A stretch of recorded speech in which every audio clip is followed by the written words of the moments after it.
Second of all is don't be afraid to be open and honest about who you are, what you do.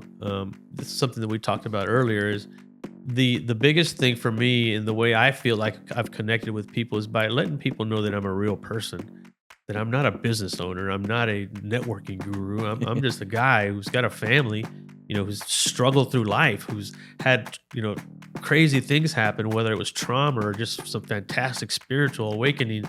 It's a little bit of everything. And I'm just like you. I'm just like anybody else. And when people connect like that and they quit pretending that the person that they're talking to in front of them is a cardboard cutout of whatever world they live in, then you start realizing that people start connecting. I think that's why, people want to be around, want to work for me, want to be around me is that I'm not trying to pretend like I'm something that I'm not. I am a human being and I want to be treated like a human being and I'm going to treat you like a human being. Welcome to the Cincinnati Business Podcast, where we elevate the voices of business owners, nonprofits, and subject matter experts across the greater Cincinnati area, and brought to you by the Cincinnati Podcast Studio.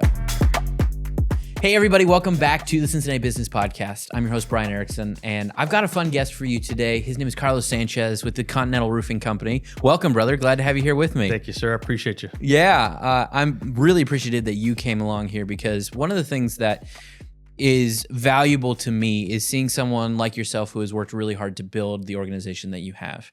And I think as we were talking off camera, you have been in the business for over 30 years. That's correct. And to be able to do one thing for that long is actually pretty incredible nowadays.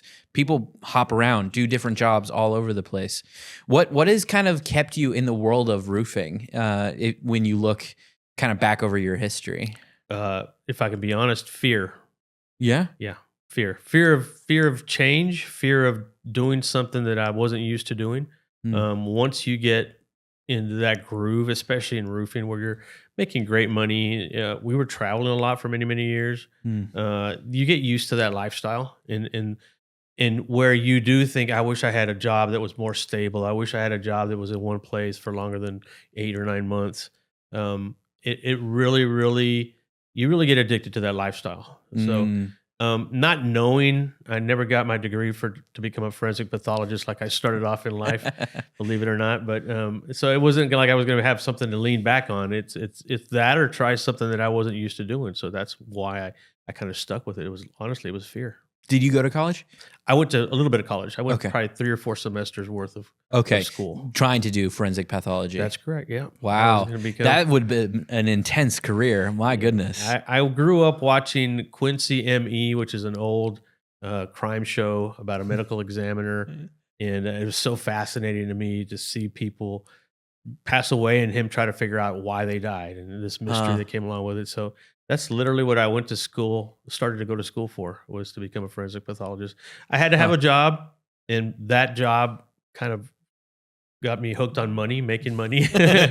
So I quickly, quit school and went to work straight. So I love it. Yeah. Well, so I want to get into the history of Continental Roofing, but then I do want to come back to that, because I think one of the things that I see as a shift in culture is that people are starting to recognize that college not everyone has to go to college, because they can make incredible careers like your own, having not finished college, which I think is a big deal for people to understand. That everyone thinks you have to go to school. Like, right. No, you don't have to. In your case, you just got addicted to climbing roofs.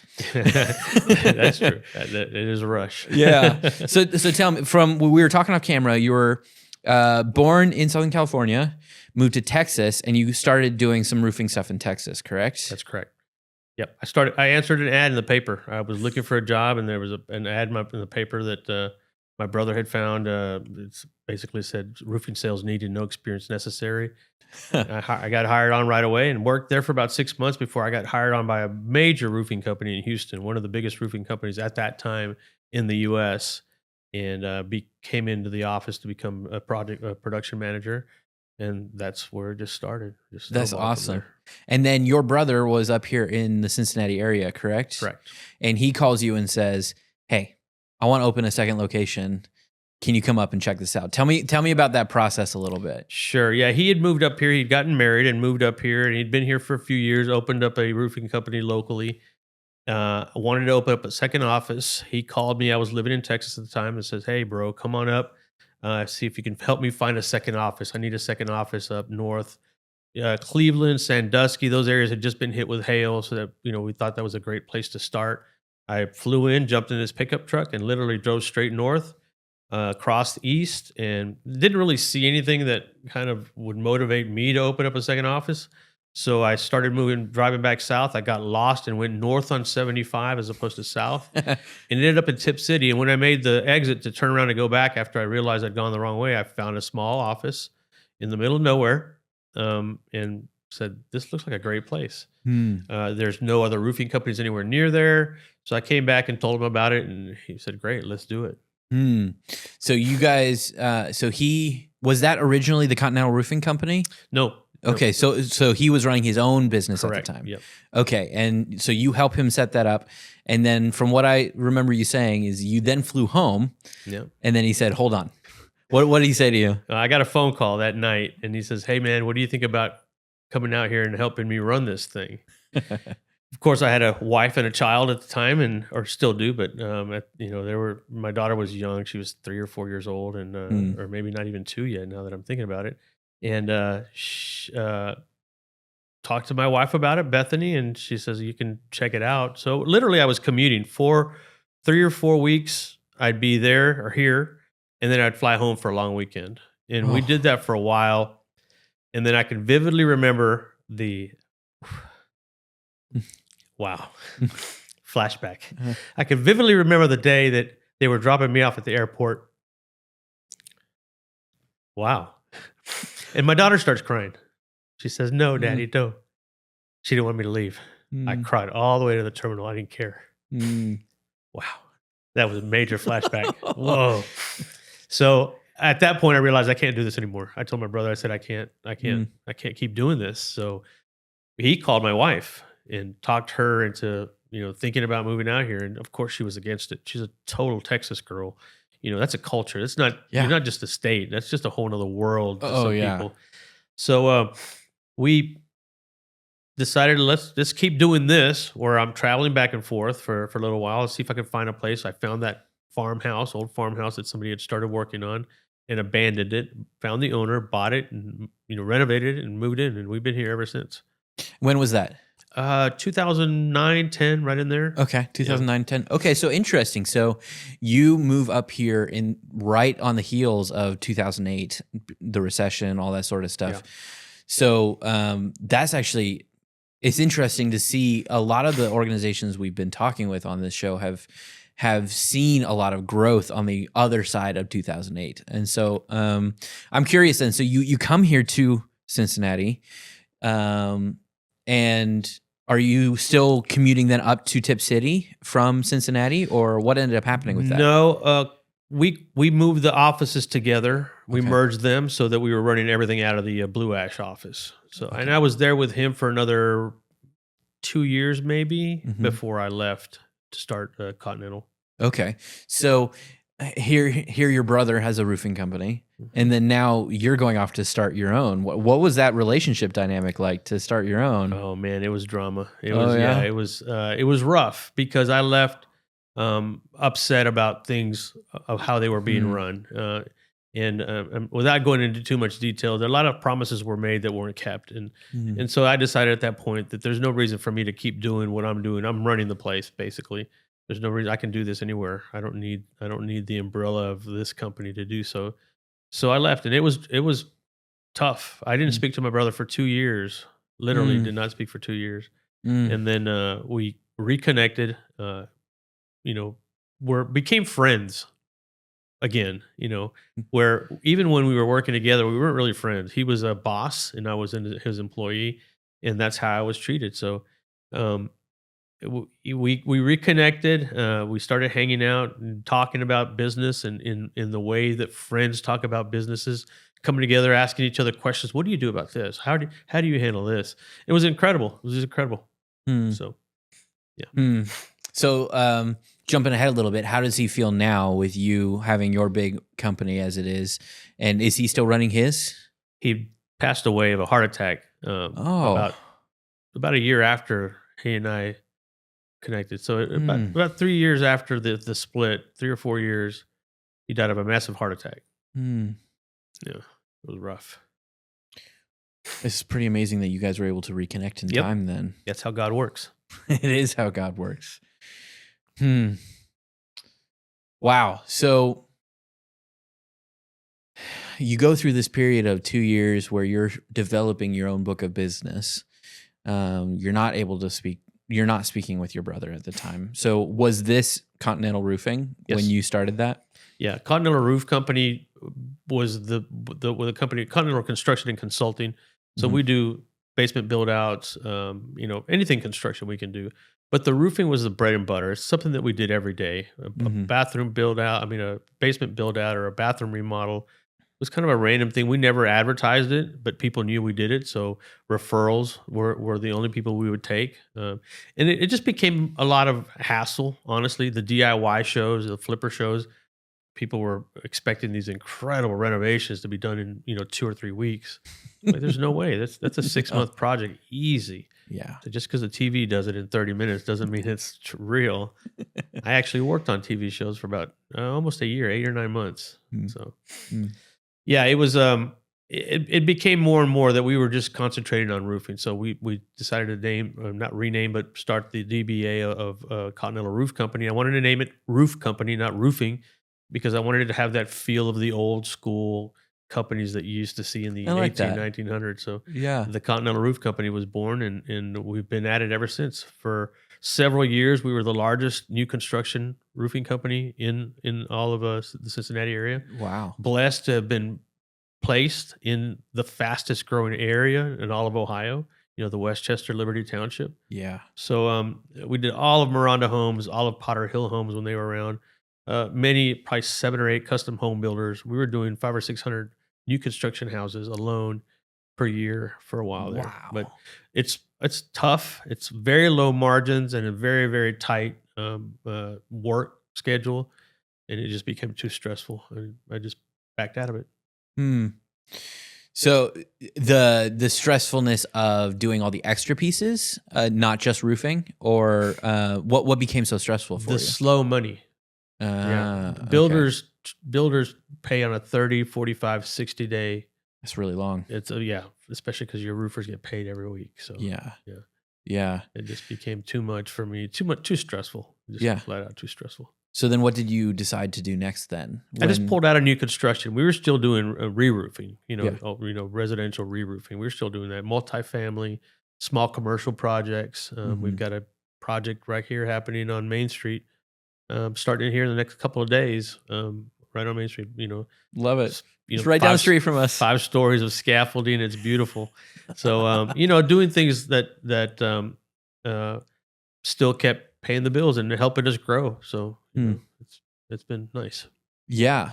So that's actually really interesting because I would have thought as an outsider that new construction was actually a really sweet gig to be in. Like the margins were good and that sort of stuff. Why is that so difficult to pull off? Why was it so stressful? It's difficult because, for the most part, the big builders, the Miranda Homes, the MI Homes, the big tract builders, it's all about maximizing their profits. So they're going to work you down to bare minimum for you.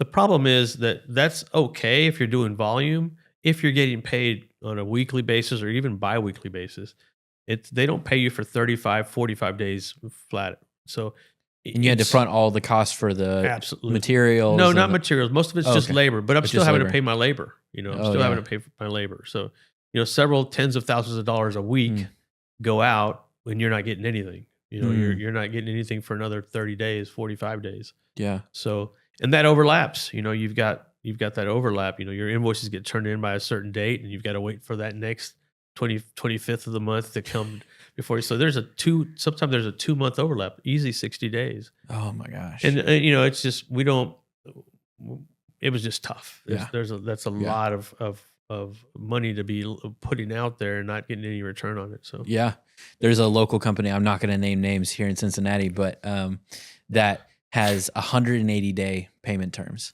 And I'm just like, I can't work on this. Yeah. This is insane. Yeah. Like I did a job in September for them and I just got paid the other day. I was Wow. like, this is nuts. Yeah. I could never imagine working a business like this. Yeah. That'd be absolutely insane. Yeah, especially when everybody else is getting paid and it's coming Yeah. out of your pocket. It just became tough. I didn't, back in those days, I didn't want a credit line. I didn't want to overextend myself. I'd seen my brother and other people go through that hassle and the stress of overextending themselves. So Hmm. I was adamant that I wasn't going to do that, and I didn't want to put myself in that position. So then you switched to residential work. You're dealing a lot more now with insurance and other organizations like that, Yep. which generally speaking, a lot of trades, people who have worked in the trades say that that's the sweet spot. If you can work alongside of insurance companies, you can get a lot of work that way.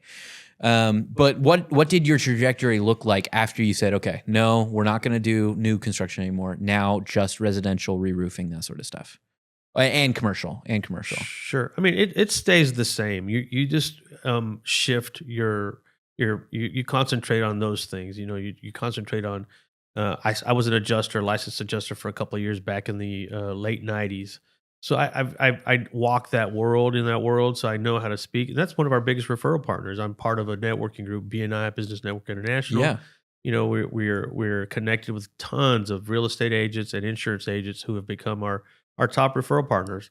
Yeah. And when you're able to walk in that construction world and then come back in and walk in this suit and tie world, that helps. That helps in being able to connect with those people and be able to get work from them. Treating their customers just like if they were your customers, just like if they were your family. Honestly. Well, I know that you are an avid networker because actually on the day of this recording, we just released an episode with Katie Scanlon, or English now, talking about BNI. So I'm a huge believer in BNI. And I love that you have done so much in that space. Like I've heard your name a much before us ever meeting, and I love it. Yeah. So like for you, when you were growing your business and stuff, did you see networking as a part of it that you just always needed to do? Or was it something you learned later on in your career? I just didn't know it was networking. I knew that this is what I needed to do. I needed to get into these circles of people who were doing these things. I needed to join these real estate groups. I needed to figure out, how do I connect with a bunch of insurance agents? Do they have a meeting every now and then like real estate people do, or what have you? I knew I needed to do that. I had no idea that there was such a thing as BNI until someone approached me at one of the chamber events, because I was very active in the chamber. I was very active in anything else that I could figure out. And somebody said, have you ever heard of BNI? I was part of 2 startups before I was a member of the Home Builders Association. I had a tabletop at their tabletop event. I had an actual booth, and BNI had a big booth there too. And I walked over there because I'm like, hey, I'm part of a couple of startups that have not gone anywhere. They said, well, you should come visit our chapter. At the time, it was the largest. It still is the largest chapter in the whole region. Yeah. What's the name of that one again? The Referral Connection. Referral Connection. Right. Yes. Okay. So I joined that chapter, and within 5 months, we were at 42, 43 members at the time. Within 5 months, they're asking me to be a president. And I was scared again. I mean, if this is something different, to be talking in front of 50 people on a regular basis, to have this structured thing. I was like, wow, I told them, no, somebody else has got to be, who's been here longer should be doing this. They're like, no, we want you to do it. So we literally went from 42 members to 78 members in the 3.5 years that I was there, because I preached, this isn't about business. Quit coming here thinking that it's about business. It's about people. We're here because we're trying to connect with people. If you want a B2B, a business to business thing, then I'm sure you can find that. But the way that we're connected here is by getting to know one another. That's how we pass business, is by getting to know one another. So once I started pushing that, and our meetings were that, it's all about getting to know one another. And we blew 78 members. We were almost to 80 before COVID hit. And then when COVID hit, everything fell apart. Of course. We're at 55, 60 members right now. So still by far the largest in the area. Absolutely. By far the largest in a big chunk of the Midwest. I think there's a chapter or two up in New Jersey and one down in South Carolina. But Wow. we did the research, trust me. I love that. Well, so it's really clear to me throughout the story that you're telling me that you have both a great combination of business sense, but also people management skills. Like you were saying when you were originally kind of starting in the roofing industry, it took you only 6 months before you were already hired at a bigger firm, and then pulled into the office and started project managing really quickly. Like, what has been one of the keys for success for you when it comes to managing and developing people well? First of all, be a chameleon. I mean, you know that you got to be able to change outfits and walk into a place and act like you belong there. That's number one for me. Is I've been able to do that. I've been able to walk the walk no matter where I was walking. Second of all, is don't be afraid to be open and honest about who you are, what you do. This is something that we talked about earlier. Is the biggest thing for me and the way I feel like I've connected with people is by letting people know that I'm a real person, that I'm not a business owner, I'm not a networking guru. I'm just a guy who's got a family, who's struggled through life, who's had, crazy things happen, whether it was trauma or just some fantastic spiritual awakening. It's a little bit of everything. And I'm just like you. I'm just like anybody else. And when people Mhm. connect like that and they quit pretending that the person that they're talking to in front of them is a cardboard cutout of whatever world they live in, then you start realizing that people start connecting. I think that's why people want to be around, want to work for me, want to be around me is that I'm not trying to pretend like I'm something that I'm not. Yeah. I am a human being and I want to be treated like a human being and I'm going to treat you like a human being. So That's cool. There is this kind of weird mentality inside of just the business world that you have to be professional and like this person. But it sounds like the key to your success was you were just human. You were just yeah, you. yeah. And that worked really well for you. Yeah. Be telling people when you walk into a room, and just like earlier, one of the biggest things that, why did I do this? Because I was scared. I was afraid. I didn't want to leave the comfort zone. You tell people that and they start, it resonates with them. They're like, yeah, I know that feeling well. Hmm. I hit $1 million in sales last week. That doesn't resonate with a lot of people. It doesn't resonate. It might make you feel good, but it doesn't make them feel good. When you start humanizing yourself, bringing yourself down off of that cloud you might be floating on, then people connect with you more. Again, I'm nothing special. There's a million of me out in Cincinnati alone, let alone the world. I'm just out there doing as much as I can. I'm not afraid of change. I'm not afraid to try things, and that's one of the biggest things that I've pushed. I mentor a lot of young people. You spoke earlier on that whole world of people not having to go to college. I specifically tell people, don't be afraid to not go to college the first year that you're out of high school. Try things out. Go try some, sit under a mentor for a year, or go, try, interning somewhere for a year. If you've got a family that can help you, most people do. Most people will have a family that can support. I told my daughter, don't think that you have to go to college the first year you're out. I've got 60 people in a room that each own their own business or run their own business, who would love to have you come and sit in with them for 6 months, a year, and Yeah. learn that thing. See if it's something that you enjoy. And no, we have a huge deficit in the trades right now. There's no electricians, no plumbers, none of those, because we were pushed in the 80s and 90s. Go to college, go to college, go to college. Now we got a bunch of people with degrees that can't do anything with them. So Mm. So then how are you finding high quality people in a world where that sort of labor is short? Well, I mean, if as far as labor goes, I find them, there's construction people all around. I'm Hispanic, and there's a huge labor pool. Okay, now just like anything else, our people have to be legal. They have to show documentation when we hire them on.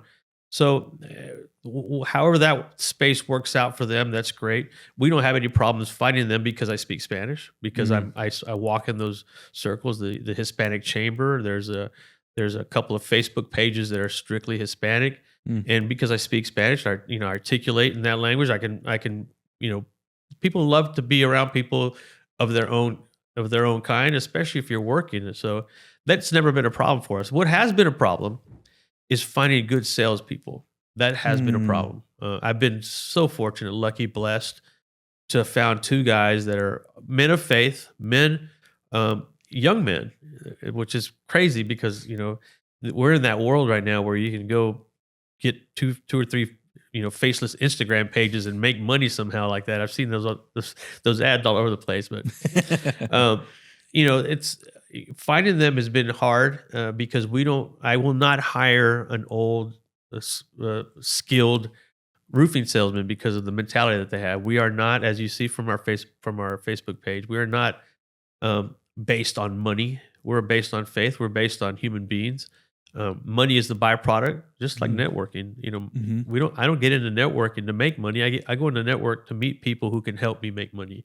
And money has always been a byproduct for me. It's what we excrete when we do the right things that we do when we're trying to do those things. So, well, so then I've got maybe a little bit deeper question there for you. So, in the world right now that we live in, having opinions can sometimes, or even having values can have negative effects on businesses. And I'm curious, as a Christian myself, I'm curious, like, what has it been like for you to run a company that is, like you're already saying, very open about your faith?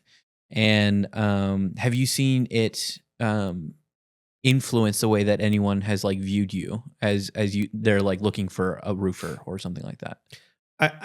If it did negatively, I never knew it. Now, positively, they tell me right away. Like, thank you so much for sharing that, because they're in the same position as I am, where they're afraid to say something. And when they see something flat out, like, listen, I'm a spiritual person. I'm not going to preach to you, but I believe God's made some incredible changes in my life. It's put me on the right path, and this is where I am right now. Now, people feel like that. The majority of people feel that there's something going on. I'm not going to try to preach to you or convert you, but I'm going to let you know that this is how I run my business. And that's one of the reasons why it's been tough to find the right people to work for us, is that I'm not looking for Christians per se, but I'm looking for somebody who has the mentality that other people come first, you come second. So their values are really important to you. Absolutely. Yeah. And so when you see a big shortage in labor, in finding good salesmen specifically, what did you resort to? Did you decide, like, I'm just going to train everybody myself, or what did that look like for you? I wish I could have said that. I'm not a very good trainer at all. I'm so busy and running around like a madman that it's so difficult for me to stop my train and try to teach someone how to do these things. I lead by example, number one. We kind of rely on people saying, hey, so-and-so is looking for a job. We know what you're looking for, because I'm very open about that. We think they'd be a great fit. And that's exactly how we've found the two gentlemen that work for us now. Yeah. That's cool. So one of the hardest parts about podcasting is the moment you stop talking. I mean, think about it. The majority of the work that you probably put into creating a podcast is in the editing phase. So what if you didn't have to do the editing phase? Here at the Cincinnati Podcast Studio, we help you just come in and talk. We do all the rest. We have the cameras, we have the microphones, we have the lights, and then we have the editing tools to create the perfect content out of your podcast. Not only do you get the full podcast in video and audio, you also get short form content that you can use across all of your pages in social media. So if you want to learn more, go to CincinnatiPodcastStudio.com/tour to learn more and schedule your tour with us today. You said that earlier that you weren't afraid to try things. Right. So what were some of the things that you tried that you learned were not the right thing to try? Like, what were some of the failures along the way, and what did it teach you? Yeah, I think, first of all, even failures aren't a bad thing. That's what we do every day sometimes. Sometimes I wonder about the crypto that I bought. Me too. Me too. Especially right now, but it is what it is. I don't know that there's anything. There's been, because I am very, very flippant, I guess, if you want to say that, with the money that I have. I tell people and as far as government goes, I'm very conservative, because personally I'm very liberal, because I want to be able to do whatever I want to do with the money that I have, and the more money I have, the more I'm going to do about it, do with it. So, and my wife, it drives her crazy, but I believe that that God will provide as long as I'm doing the right things. he'll be there. That check that we're waiting on will show up when it's supposed to show up, and it Mhm. has many times. There's been Mm. many times where I just look up and just nod my head, say thank you. Um, Mhm. there's not a lot of things really I can't think of anything per se where I didn't learn something at least from it, and it wasn't Yeah. even necessarily I shouldn't have done that. More in the sense of I've learned how to handle that because you never know when that opportunity is going to come again. Yeah. Well, so that's been an interesting thing that's been a real struggle for me, and I'm curious your perspective on it. But like when you're starting your own business, there is a whole lot of, hey, when's that paycheck going to come? Like I need to buy groceries this week. I need to pay the mortgage this week. Like that sort of thing. Like how has that obviously that's something you grow used to when you're a business owner Sure. because that's a normal part of doing business. Yeah. Um But for you, what was it like as you were starting that path and like, oh, I hope this comes. Like, how did you build that resiliency that you're talking about? I Now that you're mentioning it, the new construction thing that we talked about was a prime example, I think, of what you're talking about. I thought bringing on new construction was the greatest thing since sliced bread. I thought this will be a perfect way to move into different markets because builders are in different markets. I could say I'm the builder for Miranda Homes in Cincinnati. Hey, Columbus, I'm coming. That I thought it was a great opportunity. Little did I know that it was such a tough place to actually continually do business in, unless you've got this crazy, cash flow. Um, and that was one of the big things. But how do I deal with it? Is I have faith. I really do. People think that I'm just making that up, that I'm just saying that for some kind of, a shtick or a podcast. It's the truth. I tell my wife all the time. I said I cannot believe. I don't know how people who don't have faith make it through life, especially a business owner.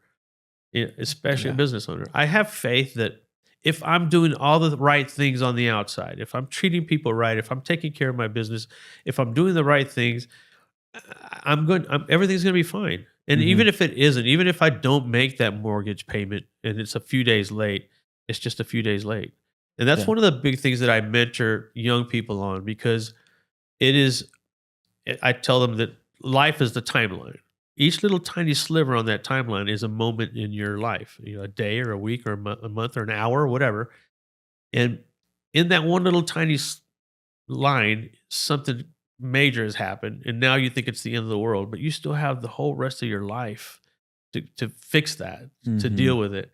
So that's how I look at it. It's like this moment is nothing. I've had people die.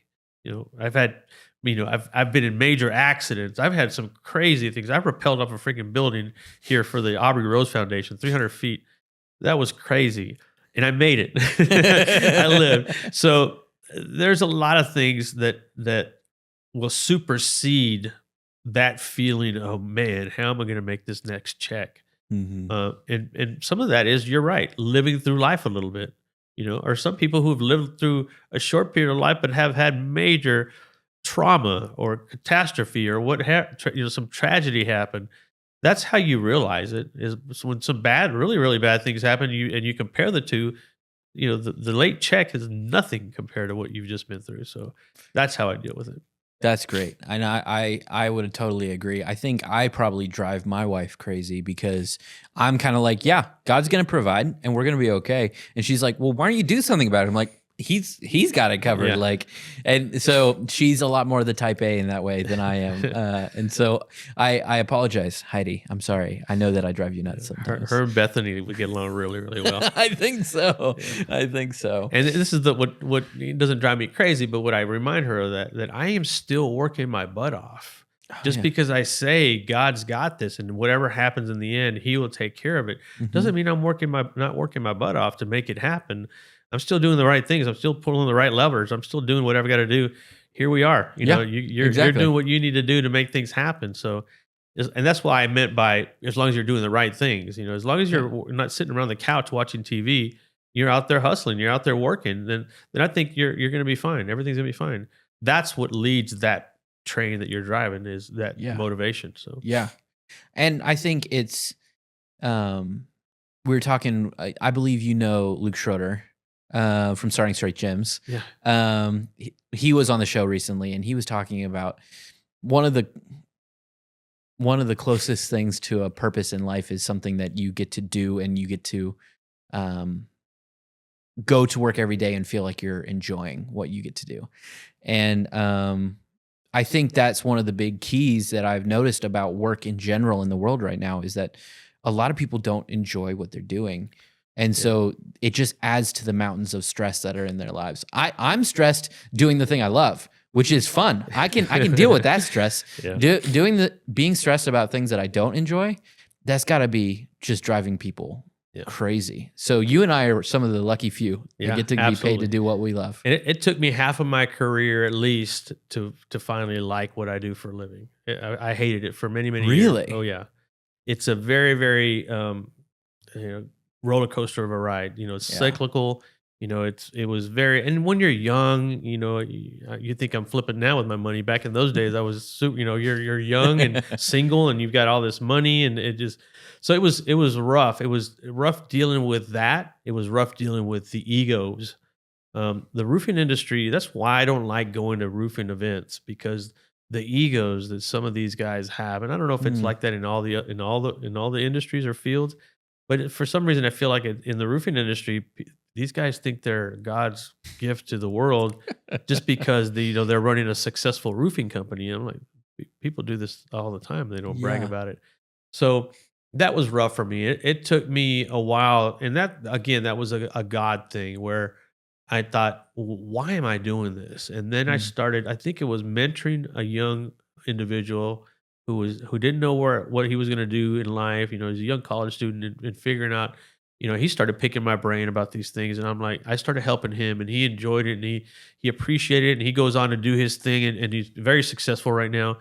And I think that's when it hit me, like, this is why I'm here, because I'm going to be able to teach young people that you don't have to have a college degree. You don't have to, try to go to school to become an attorney or a doctor. That there's a million different ways of making an incredible living.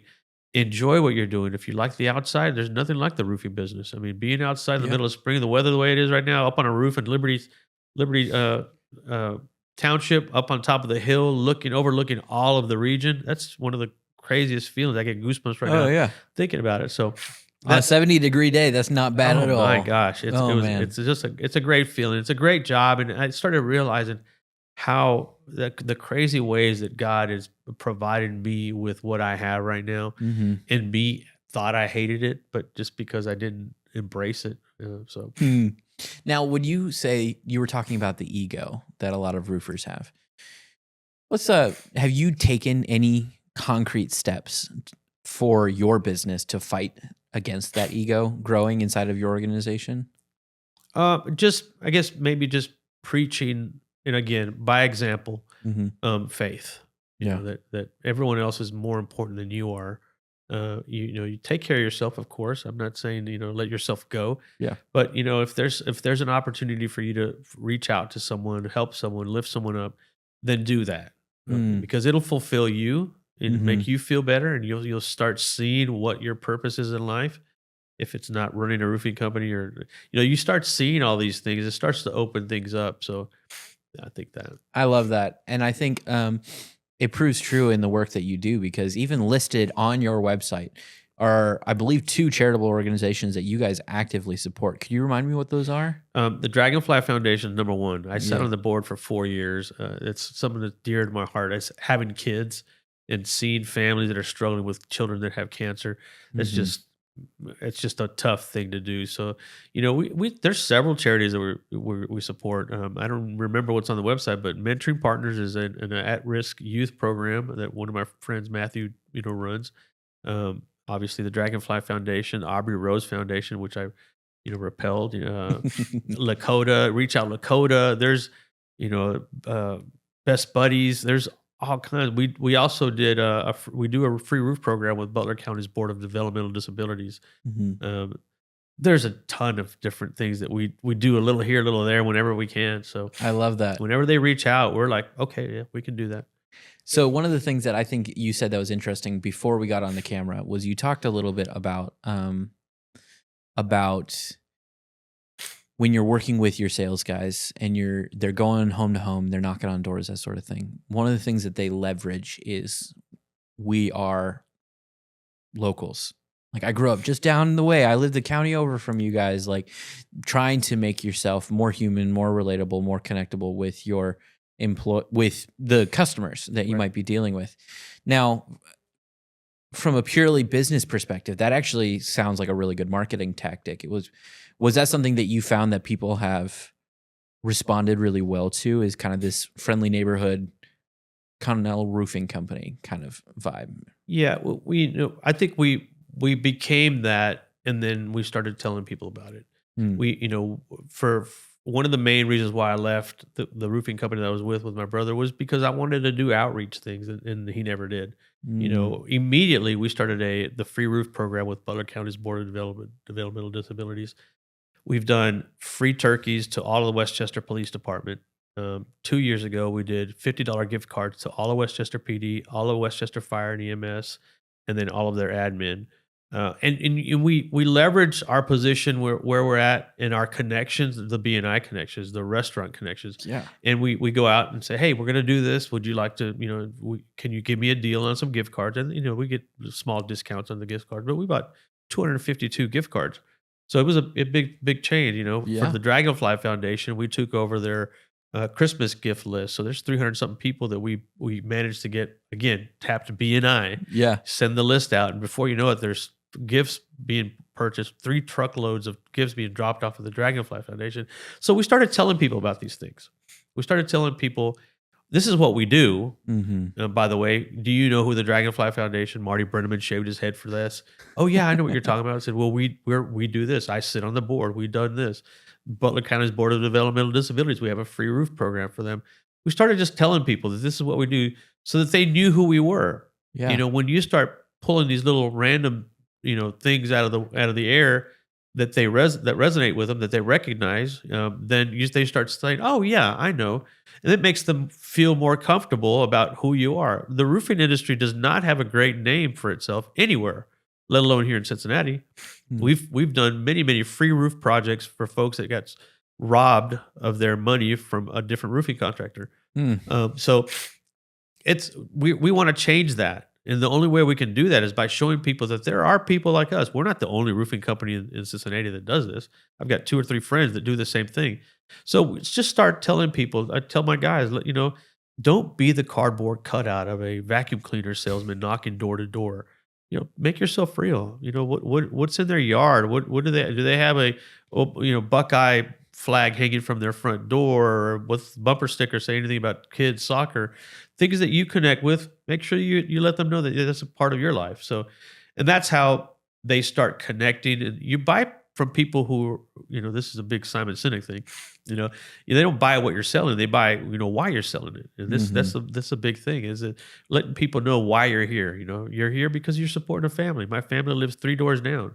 We're my kid goes to the same. I see you dropping your kid off at school every day. That's how we connect with people, by reminding them that we are people. I mean, from a human level, that's incredible. I love that. And from a business perspective, that's genius.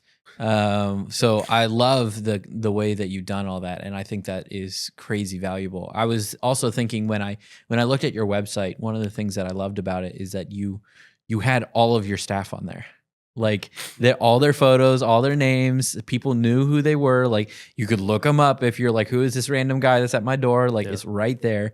I thought that was just a really smart move, because you're right that a lot of roofing companies in the area, they just kind of like are there for the very beginning, and then they subcontract out all the work, and they don't really touch with those people again. And that's not very neighborly like. Yeah. One of the coolest things when I get a review or a testimonial from someone is, so-and-so Thomas came by the house and got our roof approved by the insurance company. He was very diligent. And the owner of the company came by to check on the crew. I love that. Yeah, I do that a lot. I'll stop in. I know when the jobs are going on, so I'm stopping in and checking on them. I'll introduce myself if there's someone home. And it's not because I want them to know that I'm coming by. Yeah. I love that. I love getting out. I hate the office. Everybody in the office knows that I hate the office. I don't have any windows. It's a little cave, and I call it my cave. And so I'm in and out of there as much as I can, because I've got to get paperwork done. But I like being outside. I grew up doing that, and And being out there, connecting with the crew, connecting with the sales rep, connecting with the customers is what makes this job fun for me. And if I Mhm. can't do that, then I'm not having fun. Hmm. That's really cool. Yeah, I think one of the things that we were talking with another person recently about the idea of finding your strengths, finding the things that give you the joy in your Right. work, and finding ways to make that part of what you do on a regular basis. So I think that's really incredible. That's a great point. I've never Yeah, even thought of it that way, but that's a great point. yeah, I think that's awesome. So this is a business podcast, so we can celebrate a little bit of the business wins. So, if you're comfortable sharing, like where do you classify yourself now as a business? Like, how many roofs are you doing in a year? How's the business itself going today? Today it's going great. Yeah, Last year was horrible. I think I mentioned to you that I think the economic, you know, climate that we were going through last year, early this year, just stifled our business. It was industry wide. You know, yeah, our suppliers, our other roofing contractors that own other roofing companies were coming to me going, "Hey, what's going on? yeah. Are you slow?" And yep, we're slow. So I think the impending election, all the different things that could happen were happening. So we had a horrible year, but this year started off great. We got Awesome. yeah, it's cranking, it's going moving nicely. Um, we're we're involved in a lot of things. Like I told you, I sit on the board of the BBB. I sit on the board of Westchester Township's zoning appeal. So I get involved in a lot of things where I'm seeing a lot of progress in other worlds besides mine, and that just Hmm. means it's going to grow in ours also. You know, Yeah. when you sit in on a zoning appeals meeting and people are coming, they're pulling permits. That's always a great sign. You know, they're appealing in easement infringements and so forth. It means people are doing things, so that's always a good thing. Mm. Being a board member of the BBB, we talk about things that are coming to Cincinnati that no one even knows about, which is very super cool to see. We've got all these big things happening in our little town, basically, which it still is. It's still a small city for compared to the big boys of the world. Yeah. Um, but it's got so much. I Mm. mean, this is a really cool town. I mean, Mm. the sports teams, the artwork, the culture here. There's a lot of really cool stuff. Zip lines that are 20 minutes away. You know, the rivers, Yeah. kayaking. I mean, it's a really neat place to be in, especially right now with the development that's going on. Yeah, I 100% agree. I think Cincinnati right now is the place to Yeah, be. I've seen some articles that say that it's one of the fastest growing cities in America, yeah, just because people recognize like this is a pretty great spot, and it's pretty cool that we get to be here while it's happening. yeah. Um, so then I would love to ask maybe a potentially vulnerable question. What do you think your brother would say about all the stuff that you're doing now? Like, what would he say about you? Well, first of all, he did say it. He did. Yeah. Before he passed away, he called me up and he said,